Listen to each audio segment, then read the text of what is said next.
ये आकाशवाणी देहरादून है। अब आप पंकज सनवाल खुलबे से प्रादेशिक समाचार सुनिए।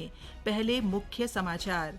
वित्त मंत्री निर्मला सीतारामन ने देश में उपभोक्ता मांग में लगभग 73,000 करोड़ रुपए तक की वृद्धि के लिए बड़ी योजनाओं की घोषणा की। रक्षा मंत्री राजनाथ सिंह ने उत्तराखंड समेत 7 राज्यों और केंद्र शासित प्रदेशों में 44 पुल राष्ट्र को किए समर्पित। चमोली जिले में वाहन दुर्घटना में भाजपा नेता मोहन प्रसाद थपलियाल और कुलदीप चौहान की मृत्यु।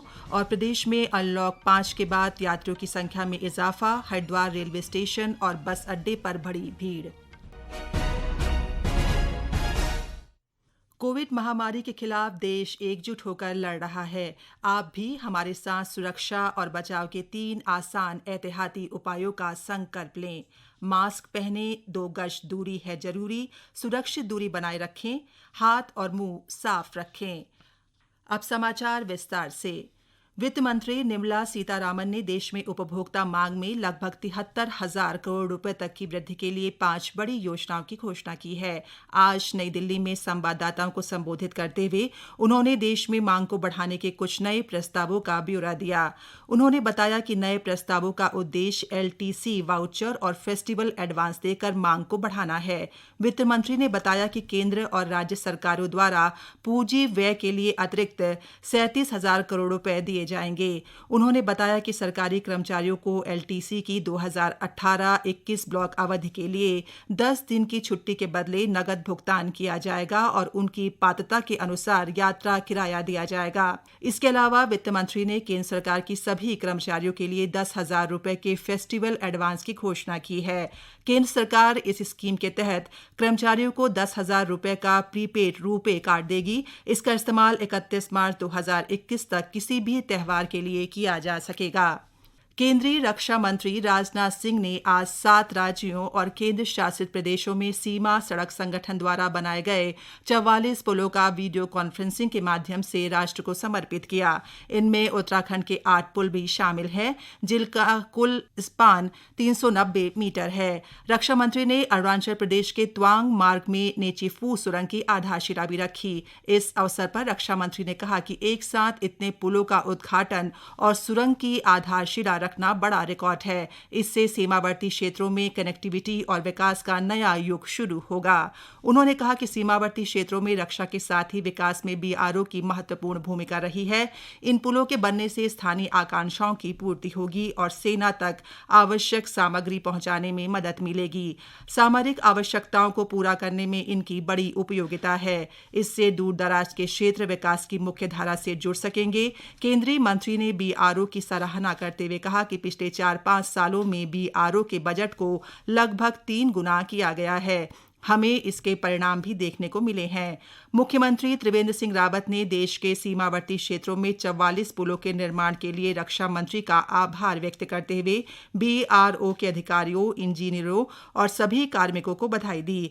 उन्होंने कहा कि उत्तराखंड में बनाए गए पुलों से कैलाश मानसरोवर यात्रा पर आने वाले श्रद्धालुओं और पर्यटकों को भी सुविधा होगी। इसका क्षेत्र की आर्थिकी पर सकारात्मक प्रभाव पड़ेगा।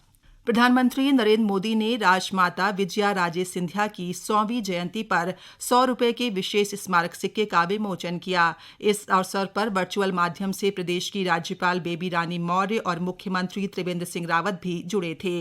प्रधानमंत्री ने कहा कि विजया राजे सिंधिया ने अपना जीवन गरीबों के लिए समर्पित किया। उनके लिए राजसत्ता नहीं बल्कि जन सेवा अहम थी। प्रधानमंत्री ने कहा कि कोई भी साधारण व्यक्ति जिसके अंदर योग्यता, प्रतिभा और देश की सेवा की भावना है वह इस लोकतंत्र में भी सत्ता को सेवा का माध्यम बना सकता है। उन्होंने कहा कि जन सेवा के लिए किसी खास परिवार में ही जन्म लेना जरूरी नहीं है। केंद्रीय संस्कृत सचिव राघवेंद्र सिंह ने रविवार को केदारनाथ धाम में किए जा रहे अवस्थापना स्थापना संबंधी कार्यों की प्रगति का निरीक्षण किया। राज्य के पर्यटन सचिव दिलीप जावलकर ने जानकारी देते हुए बताया कि केंद्रीय सचिव ने आदि शंकराचार्य की समाधि, नेपाल भवन और केदारनाथ लिंचोली मार्ग का निरीक्षण किया। निरीक्षण के दौरान उन्होंने आदि शंकराचार्य की समाधि पर चल रहे कार्यों को जल्द पूरा करने के निर्देश कार्यदायी संस्था को दिए। केंद्रीय संस्कृत सचिव ने नेपाल अस्पताल भवन के निरीक्षण के दौरान इसे संग्रहालय के रूप में संरक्षित करने का प्रस्ताव दिया। उन्होंने कुछ स्थानीय घरों का भी निरीक्षण किया जिनमें अस्थायी तौर पर संग्रहालय को संचालित किया जा सके। पर्यटन सचिव ने बताया कि राज्य में पर्यटकों के लिए आवाजाही खोल दी गई है। देश भर के श्रद्धालु अब देवस्थानम पोर्टल पर अपना रजिस्ट्रेशन करवाकर चारधाम की यात्रा पर आ सकते हैं। उन्होंने कहा कि देवस्थानम बोर्ड को पूजा अर्चना के साथ ही यात्रियों की सेवा के लिए अतिरिक्त कार्य करने को कहा गया है। उन्होंने बताया कि अब तक 30,000 श्रद्धालु बाबा केदार के दर्शन कर चुके हैं। ये समाचार आप आकाशवाणी देहरादून से सुन रहे हैं। मैं अंतर्राष्ट्रीय व्हीलचेयर क्रिकेट खिलाड़ी राजेंद्र सिंह धामी। जैसा कि कोरोना काल अभी समाप्त नहीं हुआ है और सभी लोगों से मेरा आग्रह है और निवेदन है कि आप अभी सोशल डिस्टेंसिंग का विशेष ध्यान रखिए और अगर आप घर से बाहर तभी निकलिए जब कोई आवश्यक कार्य हो। और दूसरी बात, जब घर से बाहर निकलते हैं तो मास्क लगा के निकलिए और सैनिटाइज का विशेष उपयोग करिए। हाथ साबुन से धोइए, उसके बाद ही आप जो भी कार्य करते हैं वो करिए, खाना खाइए। बिना सैनिटाइज़र्स के आप कुछ और चीज़ ना करिए। जैसा कि कोविड-19 अभी ख़त्म नहीं हुआ है, हमने सभी लोगों ने मिलकर इसको समाप्त करना है। सभी से निवेदन है कि आप 2 गज की दूरी बना के रखिए। धन्यवाद। ये समाचार आप आकाशवाणी देहरादून से सुन रहे हैं। बद्रीनाथ हाईवे पर पीपलकोटी के पास चाणा में शनिवार देर शाम हुए वाहन दुर्घटना भाजपा के पूर्व जिलाध्यक्ष मोहन प्रसाद थपलियाल और ओबीसी मोर्चा के जिलाध्यक्ष कुलदीप चौहान की मौत हो गई। दोनों के शवों को आज दोपहर बाद एनडीआरएफ और पुलिस ने बरामद कर लिया। आपको बता दें कि शनिवार देर रात पुलिस ने अलकनंदा नदी में वाहन की तलाश शुरू की थी, लेकिन रात में सही जानकारी न मिलने के कारण रविवार सुबह से ही तलाश जारी कर दी गई थी। इस दौरान 2 शव चट्टान में फंसे वे नजर आए, लेकिन आवागमन का कोई रास्ता नहीं होने के कारण शवों तक नहीं पहुंचा जा सका। आज फिर से अलकनंदा नदी के दोनों किनारों पर रस्सी डालकर शवों तक पहुंचने का प्रयास किया गया और दोपहर बाद दोनों शवों को निकाल लिया गया। मुख्यमंत्री त्रिवेंद्र सिंह रावत ने बद्री केदार मंदिर समिति के निवर्तमान अध्यक्ष और भाजपा के पूर्व जिलाध्यक्ष मोहन प्रसाद थपलियाल और ओबीसी मोर्चा के जिलाध्यक्ष कुलदीप चौहान के आकस्मिक निधन पर शोक व्यक्त किया है। उन्होंने पीपलकोटी पहुंचकर उनके अंतिम दर्शन किए और श्रद्धांजलि अर्पित की। मुख्यमंत्री ने कहा कि वरिष्ठ भाजपा नेता मोहन प्रसाद थपलियाल का जाना पार्टी के लिए बहुत बड़ी क्षति है। उन्होंने कहा कि उनके खुद के लिए भी ये व्यक्तिगत क्षति है, क्योंकि वो उनके व्यक्तिगत परामर्शदाता थे। विधानसभा अध्यक्ष प्रेमचंद अग्रवाल ने भी मोहन प्रसाद थपलियाल और कुलदीप चौहान की मृत्यु पर शोक व्यक्त किया है। अनलॉक 5 में मिली छूट के बाद राज्य में आने वाले यात्रियों की संख्या में इजाफा हुआ है। इसके चलते हरिद्वार रेलवे स्टेशन और बस अड्डे पर लोगों की भारी भीड़ नजर आ रही है। जिलाधिकारी सी रविशंकर ने बताया कि बॉर्डर पर आने वाले लोगों को मामूली औपचारिकताओं के बाद प्रवेश दिया जा रहा है। यात्रियों को उत्तराखंड में प्रवेश करने पर किसी प्रकार की कोई परेशानी न हो, इसके लिए अतिरिक्त स्टाफ की तैनाती की गई है।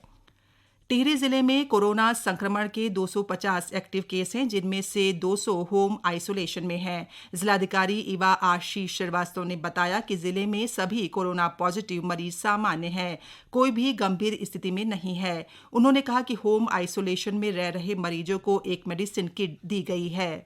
हम लोगों को होम आइसोलेशन जिनका ऐसा लगता नहीं कि बहुत ज़्यादा सीरियस कंडीशन है और उनके घर में उनके आइसोलेशन में रहने की फैसिलिटी रहती है, तो हम उनको होम आइसोलेशन अलाउ कर देते हैं और एक होम आइसोलेशन किट देते हैं जिसमें सारी दवाएं, ऑक्सीमीटर और उसके अलावा थर्मोमीटर, इस तरीके की उसमें चीज़ें होती हैं जिससे कि वो लगातार अपने हेल्थ की मॉनिटरिंग कर सकते हैं। उसके अलावा हमने लेवल 1 और लेवल 2 करके हेल्थ फैसिलिटीज़ बना रखी है। जो कम सीरियस केसेस हैं उनको हम अलग फैसिलिटीज़ में रखते हैं और जहाँ वायरल लोड ज़्यादा है तो उनको हम अलग फैसिलिटीज़ में रखते हैं अपने ज़िले में। अगर कोई बहुत सीरियस मैटर होता है तभी रेफर किया जाता है, लेकिन अभी ऐसी स्थिति नहीं है, सब कुछ सामान्य चल रहा है और जो लोग हैं देखभाल भी हो रही है।